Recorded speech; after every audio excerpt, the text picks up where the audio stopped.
What is going on, Swoopers? Welcome back to another episode of Swoop Luke. Just like that, Carlton, Collingwood. Let's get into it.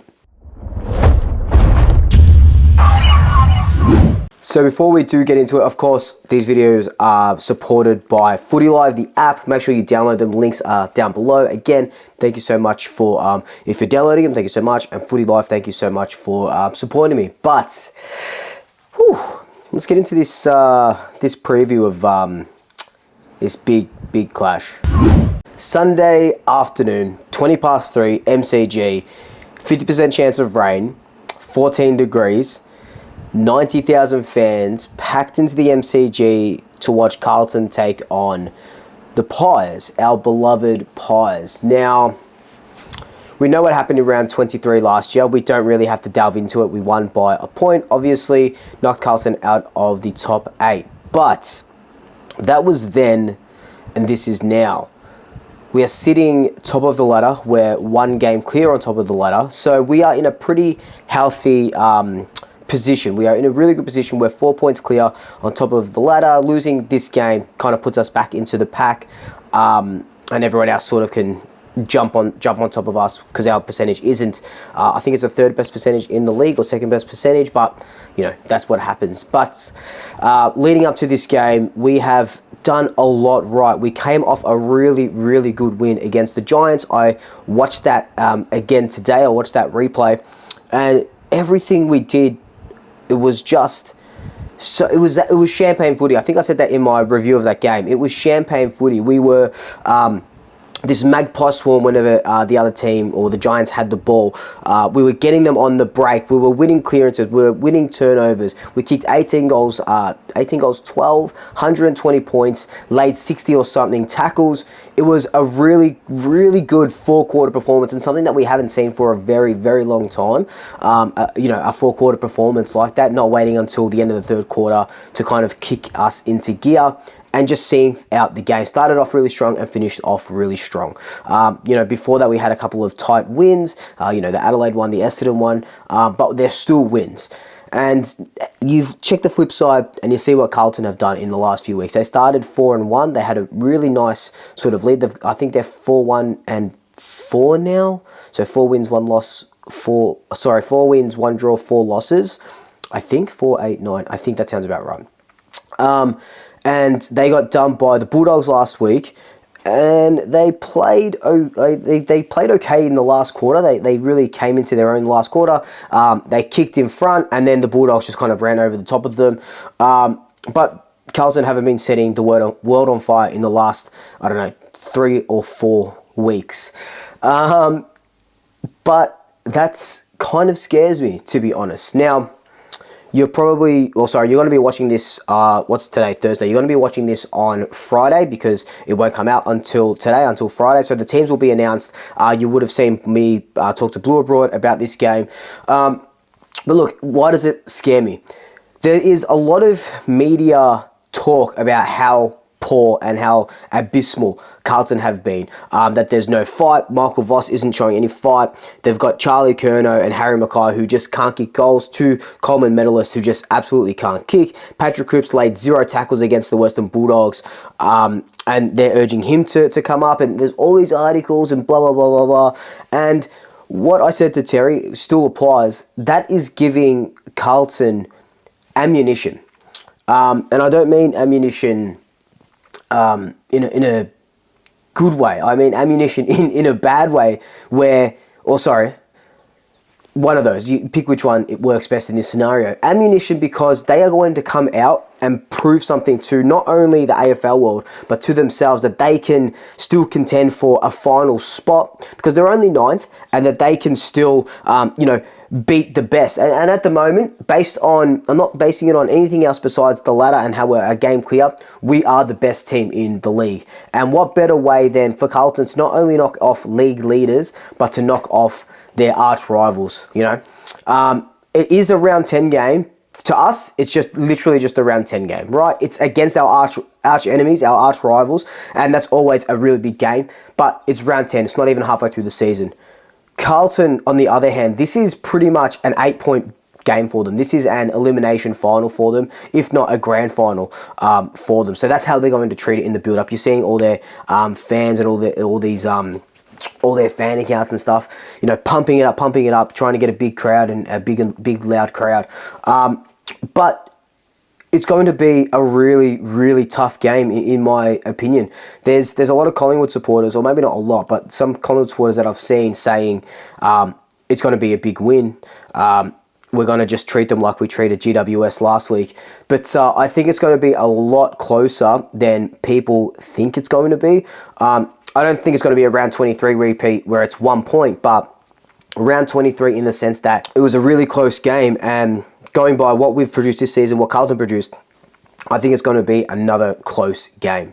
But that's just my thoughts on the lead up to the game in general. What are my thoughts on the game and how it's going to play out? How do we win? What's going to happen? If you rewatch the Giants game, and I highly implore that you do, and I just talked about it just before, the pressure and the intensity that Collingwood showed, I think it is unmatched in the AFL at the moment. We were ruthless against the Giants. People have us as premiership contenders and stuff like that, but we can't be premiership contenders or sort of contend for these final spots and stuff if we're not being ruthless and punching out these teams that are lower than us. This Carlton game, on paper, and based on what they've produced in the last couple of seasons, this should be a 30-plus point win. I don't think it's going to be, but if Collingwood want to be taken seriously, it needs to be a really big statement win against Carlton, because they will throw absolutely everything against us. They've got very tall timbers up forward. They've got a really, really good midfield. But when you look at it compared to the round 23 game, we have got not a completely different side, but we have just gone up in just different areas. In the round 23 game last year, Carlton were getting us on the clearances, getting us in the stoppages, clearances from points and goals and stuff like that. This year, with Tom Mitchell, we ranked first from points from clearances, where we were ranked 16th or 17th last year. Our clearance differentials have just gone way up. We're scoring, like I just said, we're scoring a lot from clearances. That is our main avenue for goal, stoppage from clearances. I don't think that Carlton will be able to go with us, especially with the way that we're running out games. So not only like the last quarter, I don't think they'll be able to go with us at the last quarter at all.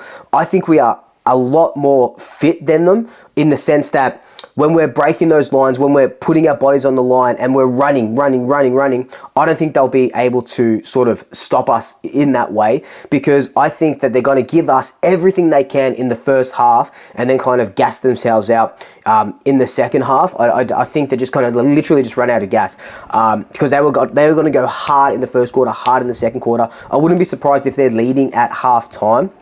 I wouldn't be surprised if they were leading at halftime, but we kind of just run over the top of them. We are playing champagne football. You'll hear me say that a lot this season, and Carlton are nowhere sort of near that. But like I said, they're going to throw absolutely everything they can at us.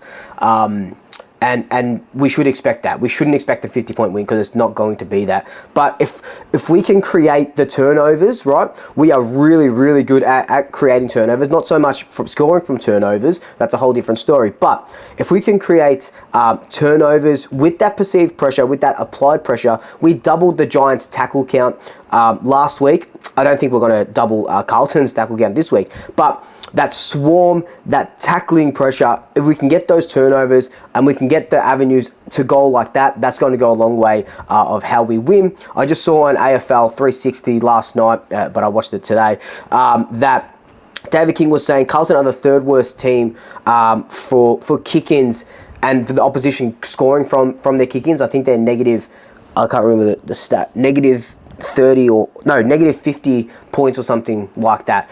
So if that's another avenue to goal. If they're kicking in, we get that pressure like we usually do. We create a 4-on-2 contest or a 5-on-3 contest. Get the ball to ground, or Mason Cox, Darcy Cameron sort of take the mark, go to goal, repeat inside 50s, goal. We just have to put them to the sword when we can. We can't let them in with a sniff. If we have a chance to put them to the sword and kick a goal, put them to the sword and kick a goal.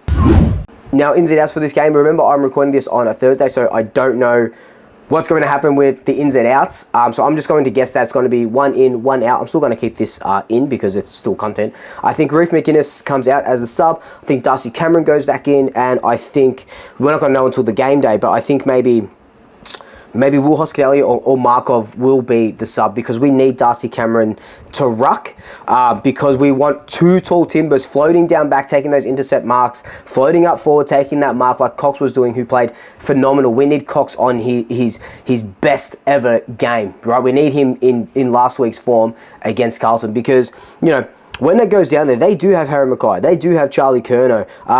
We've got no Billy Frampton, remember that now, so we don't have a tall timber down back. Darcy Moore, Nathan Murphy, Isaac Quaynor, Braden Maynard, they're all going to have their work cut out for them. I would honestly probably concede Curnow and Charlie kicking maybe 3 goals each, but them not winning the game in general, even though they've scored a bag. So I wouldn't mind that too much. What are they going to tag Nick Dacos? Probably, they'll probably put some time into him, but that's good. Put some time into him. Jordan DeGoey, Tom Mitchell now, Jack Crisp, Taylor Adams, Scott Pendlebury, they're all going to benefit if they're putting time into Nick Dacos.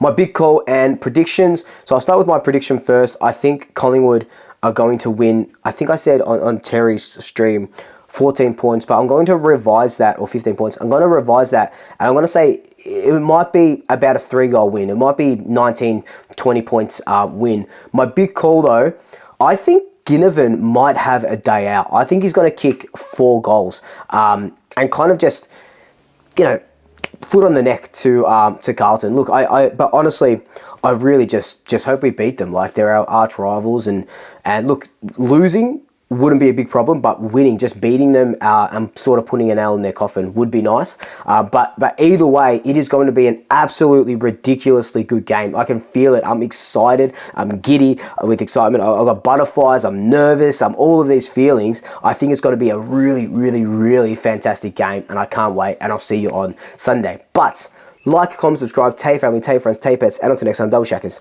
I'll see you later.